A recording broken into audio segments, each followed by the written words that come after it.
Now, after you've identified who your stakeholders are and determined what are the material issues, the next step is to figure out what's the best way to actually engage our stakeholders.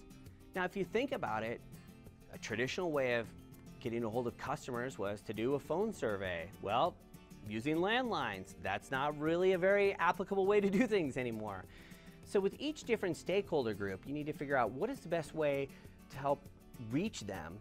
What is that target audience? What is the way that they typically engage with your organization? So are they a younger customer that tends to engage on social media? Are they someone who is online and an email survey works? Are they a little bit older and they want to be treated better and they might need a focus group or a one-to-one conversation? So as you're trying to engage your stakeholders and find out what are those issues that are most important around sustainability, just as figuring out what questions to ask, it's just as important to figure out what is the best method and mode for reaching them.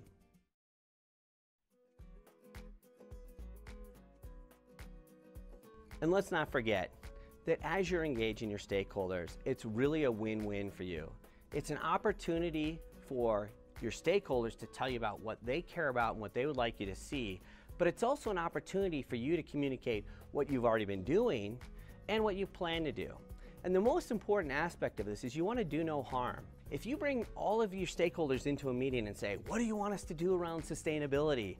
And you get all their feedback, and then you don't do anything, well, you're actually going to do more harm than good. Or if you bring them in and get all their information and you do a bunch of stuff, but you never communicate it back to them, again, it's a missed opportunity. So when you're engaging your stakeholders, especially around sustainability, people are passionate about social and environmental issues. When they think of your company, they want you to be part of the solution.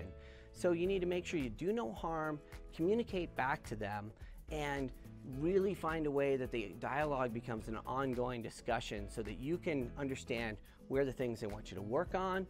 That provides new business opportunities for you, and it also provides an opportunity for you to communicate back to them what you're doing. It's most important that you identify who your primary and secondary stakeholders are, determine what are the issues that they care about, what is most material to them, what is most material to organization.